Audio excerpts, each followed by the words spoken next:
The Unnameable by H.P. Lovecraft. We were sitting on a dilapidated 17th century tomb in the late afternoon of an autumn day at the old burying ground in Arkham, and speculating about the Unnameable. Looking toward the giant willow in the center of the cemetery, whose trunk has nearly engulfed an ancient illegible slab, I had made a fantastic remark about the spectral and unmentionable nourishment which the colossal roots must be sucking in from that hoary charnel earth. When my friend chided me for such nonsense and told me that since no interments had occurred there for over a century, nothing could possibly exist to nourish the tree in other than an ordinary manner. Besides, he added, my constant talk about unnameable and unmentionable things was a very puerile device, quite in keeping with my lowly standing as an author. I was too fond of ending my stories with sights or sounds which paralyzed my heroes' faculties and left them without courage, words, or associations to tell what they had experienced. We know things, he said, only through our 5 senses or our religious intuitions. Wherefore it is quite impossible to refer to any object or spectacle which cannot be clearly depicted by the solid definitions of fact or the correct doctrines of theology, preferably those of the Congregationalists, with whatever modifications tradition and Sir Arthur Conan Doyle may supply. With this friend, Joel Manton, I had often languidly disputed. He was principal of the East High School, born and bred in Boston, and sharing New England's self-satisfied deafness to the delicate overtones of life. It was his view that only our normal, objective experiences possess any aesthetic significance, and that it is the province of the artist not so much to rouse strong emotion by action, ecstasy, and astonishment, as to maintain a placid interest and appreciation by accurate, detailed transcripts of everyday affairs. Especially did he object to my preoccupation with the mystical and the unexplained, for although believing in the supernatural much more fully than I, he would not admit that it is sufficiently commonplace for literary treatment. That a mind can find its greatest pleasure in escapes from the daily treadmill and in original and dramatic recombinations of images usually thrown by habit and fatigue into the hackneyed patterns of actual existence was something virtually incredible to his clear, practical, and logical intellect. With him, all things and feelings had fixed dimensions, properties, causes, and effects. And although he vaguely knew that the mind sometimes holds visions and sensations of far less geometrical, classifiable, and workable nature, he believed himself justified in drawing an arbitrary line and ruling out of court all that cannot be experienced and understood by the average citizen. Besides, he was almost sure that nothing can be really unnameable. It didn't sound sensible to him. Though I well realized the futility of imaginative and metaphysical arguments against the complacency of an orthodox sun-dweller, something in the scene of this afternoon colloquy moved me to more than usual contentiousness. The crumbling slate slabs, the patriarchal trees, and the centuried gambrel roofs of the witch-haunted old town that stretched around, all combined to rouse my spirit in defense of my work, and I was soon carrying my thrusts into the enemy's own country. It was not indeed difficult to begin a counterattack, for I knew that Joel Manton actually half clung to many old wives' superstitions which sophisticated people had long outgrown. Beliefs in the appearance of dying persons at distant places, and in the impressions left by old faces on the windows through which they had gazed all their lives. To credit these whisperings of rural grandmothers, I now insisted, argued a faith in the existence of spectral substances on the earth, apart from and subsequent to their material counterparts. It argued a capability of believing in phenomena beyond all normal notions. For if a dead man can transmit his visible or tangible image half across the world or down the stretch of the centuries, how can it be absurd to suppose that deserted houses are full of queer sentient things, or that old graveyards teem with the terrible unbodied intelligence of generations? And since spirit, in order to cause all the manifestations attributed to it, cannot be limited by any of the laws of matter, why is it extravagant to imagine psychically living dead things in shapes, or absences of shapes, which must for human spectators be utterly and appallingly unnameable? Common sense in reflecting on these subjects, I assured my friend with some warmth, is merely a stupid absence of imagination and mental flexibility. Twilight had now approached, but neither of us felt any wish to cease speaking.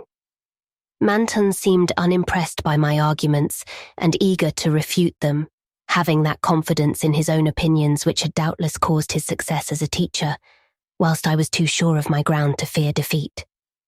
The dusk fell, and lights faintly gleamed in some of the distant windows, but we did not move. Our seat on the tomb was very comfortable, and I knew that my prosaic friend would not mind the cavernous rift in the ancient, root-disturbed brickwork close behind us, or the utter blackness of the spot brought by the intervention of a tottering, deserted 17th century house between us and the nearest lighted road. There in the dark, upon that riven tomb by the deserted house, we talked on about the unnameable. And after my friend had finished his scoffing, I told him of the awful evidence behind the story at which he had scoffed the most. My tale had been called The Attic Window, and appeared in the January 1922 issue of Whispers. In a good many places, especially the South and the Pacific Coast, they took the magazines off the stands at the complaints of silly milksops, but New England didn't get the thrill and merely shrugged its shoulders at my extravagance. The thing, it was averred, was biologically impossible to start with, merely another of those crazy country mutterings which Cotton Mather had been gullible enough to dump into his chaotic Magnalia Christi Americana, and so poorly authenticated that even he had not ventured to name the locality where the horror occurred.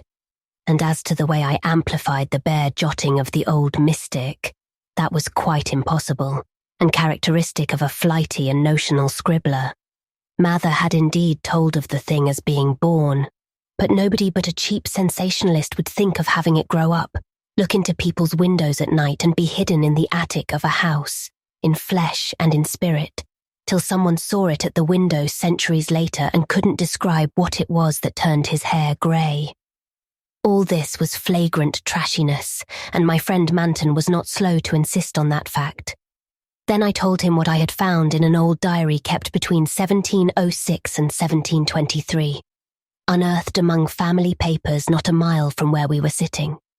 That, and the certain reality of the scars on my ancestors' chest and back, which the diary described. I told him, too, of the fears of others in that region, and how they were whispered down for generations, and how no mythical madness came to the boy who in 1793 entered an abandoned house to examine certain traces suspected to be there. It had been an eldritch thing, no wonder sensitive students shudder at the Puritan age in Massachusetts. So little is known of what went on beneath the surface, so little yet such a ghastly festering as it bubbles up putrescently in occasional ghoulish glimpses. The witchcraft terror is a horrible ray of light on what was stewing in men's crushed brains, but even that is a trifle. There was no beauty, no freedom. We can see that from the architectural and household remains, and the poisonous sermons of the cramped divines. And inside that rusted iron straitjacket lurked gibbering hideousness, perversion, and diabolism. Here, truly, was the apotheosis of the unnameable. Cotton Mather, in that demoniac sixth book which no one should read after dark, minced no words as he flung forth his anathema. Stern as a prophet, and laconically unamazed as none since his day could be, he told of the beast that had brought forth what was more than beast but less than man, the thing with the blemished eye, and of the screaming drunken wretch that they hanged for having such an eye. This much he boldly told, yet without a hint of what came after. Perhaps he did not know, or perhaps he knew and did not dare to tell. Others knew, but did not dare to tell. There is no public hint of why they whispered about the lock on the door to the attic stairs in the house of a childless, broken, embittered old man who had put up a blank slate slab by an avoided grave, although one may trace enough evasive legends to curdle the thinnest blood. It is all in that ancestral diary I found, all the hushed innuendos and furtive tales of things with a blemished eye seen at windows in the night, or in deserted meadows near the woods. Something had caught my ancestor on a dark valley road, leaving him with marks of horns on his chest and of ape-like claws on his back, and when they looked for prints in the trampled dust, they found the mixed marks of split hooves and vaguely anthropoid paws. Once a post-rider said he saw an old man chasing and calling to a frightful loping nameless thing on Meadow Hill in the thinly moonlit hours before dawn, and many believed him.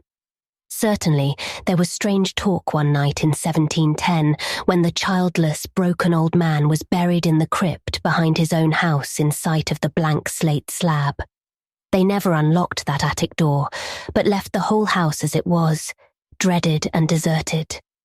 When noises came from it, they whispered and shivered, and hoped that the lock on that attic door was strong. Then they stopped hoping when the horror occurred at the parsonage, leaving not a soul alive or in one piece. With the years, the legends take on a spectral character. I suppose the thing, if it was a living thing, must have died. The memory had lingered hideously, all the more hideous because it was so secret.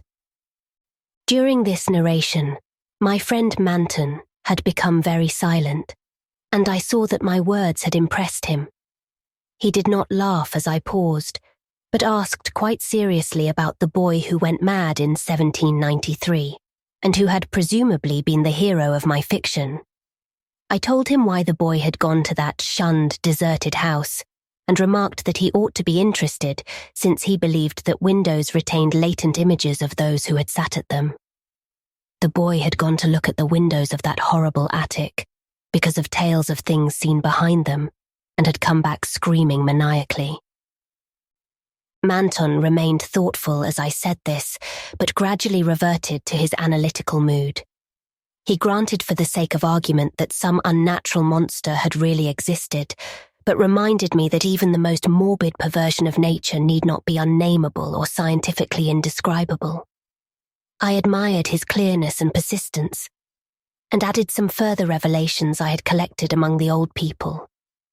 Those later spectral legends I made plain related to monstrous apparitions more frightful than anything organic could be.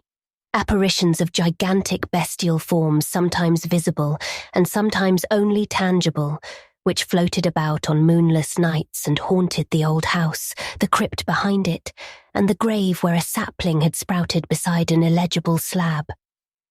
Whether or not such apparitions had ever gored or smothered people to death, as told in uncorroborated traditions, they had produced a strong and consistent impression, and were yet darkly feared by very aged natives, though largely forgotten by the last 2 generations, perhaps dying for lack of being thought about. Moreover, so far as aesthetic theory was involved, if the psychic emanations of human creatures be grotesque distortions, what coherent representation could express or portray so gibbous and infamous a nebulosity as the spectre of a malign, chaotic perversion, itself a morbid blasphemy against nature? Moulded by the dead brain of a hybrid nightmare, would not such a vaporous terror constitute in all loathsome truth the exquisitely, the shriekingly unnameable? The hour must now have grown very late. A singularly noiseless bat brushed by me, and I believe it touched Manton also, for although I could not see him, I felt him raise his arm. Presently he spoke. But is that house with the attic window still standing and deserted? Yes, I answered. I have seen it. And did you find anything there, in the attic or anywhere else? There were some bones up under the eaves. They may have been what that boy saw. If he was sensitive, he wouldn't have needed anything in the window glass to unhinge him. If they all came from the same object, it must have been an hysterical, delirious monstrosity. It would have been blasphemous to leave such bones in the world. So I went back with a sack and took them to the tomb behind the house. There was an opening where I could dump them in. Don't think I was a fool. You ought to have seen that skull. It had 4-inch horns, but a face and jaw something like yours and mine. At last I could feel a real shiver run through Manton, who had moved very near. But his curiosity was undeterred. And what about the window panes? They were all gone. One window had lost its entire frame, and in the other there was not a trace of glass in the little diamond apertures. They were that kind, the old lattice windows that went out of use before 1700. I don't believe they've had any glass for 100 years or more. Maybe the boy broke 'em if he got that far. The legend doesn't say. Manton was reflecting again. I'd like to see that house, Carter. Where is it? Glass or no glass? I must explore it a little. And the tomb where you put those bones, and the other grave without an inscription. The whole thing must be a bit terrible. You did see it, until it got dark. My friend was more wrought upon than I had suspected, for at this touch of harmless theatricalism he started neurotically away from me and actually cried out with a sort of gulping gasp which released a strain of previous repression. It was an odd cry, and all the more terrible because it was answered. For as it was still echoing, I heard a creaking sound through the pitchy blackness and knew that a lattice window was opening in that accursed old house beside us. And because all the other frames were long since fallen, I knew that it was the grisly glassless frame of that demoniac attic window. Then came a noxious rush of noisome, frigid air from that same dreaded direction, followed by a piercing shriek just beside me on that shocking rifted tomb of man and monster. In another instant I was knocked from my gruesome bench by the devilish threshing of some unseen entity of titanic size, but undetermined nature, knocked sprawling on the root-clutched mould of that abhorrent graveyard, while from the tomb came such a stifled uproar of gasping and whirring that my fancy peopled the rayless gloom with Miltonic legions of the misshapen damned. There was a vortex of withering, ice-cold wind, and then the rattle of loose bricks and plaster, but I had mercifully fainted before I could learn what it meant. Manton, though smaller than I, is more resilient, for we opened our eyes at almost the same instant, despite his greater injuries. Our couches were side by side, and we knew in a few seconds that we were in St. Mary's Hospital. Attendants were grouped about in tense curiosity, eager to aid our memory by telling us how we came there, and we soon heard of the farmer who had found us at noon in a lonely field beyond Meadow Hill, a mile from the old burying ground, on a spot where an ancient slaughterhouse is reputed to have stood. Manton had 2 malignant wounds in the chest, and some less severe cuts or gougings in the back. I was not so seriously hurt, but was covered with welts and contusions of the most bewildering character, including the print of a split hoof. It was plain that Manton knew more than I, but he told nothing to the puzzled and interested physicians till he had learned what our injuries were. Then he said we were the victims of a vicious bull, though the animal was a difficult thing to place and account for. After the doctors and nurses had left, I whispered an awestruck question. Good God, Manton, but what was it? Those scars? Was it like that? And I was too dazed to exult when he whispered back a thing I had half expected. No, it wasn't that way at all. It was everywhere. A gelatin, a slime, yet it had shapes. 1,000 shapes of horror beyond all memory. There were eyes and a blemish. It was the pit, the maelstrom, the ultimate abomination. Carter, it was the Unnameable.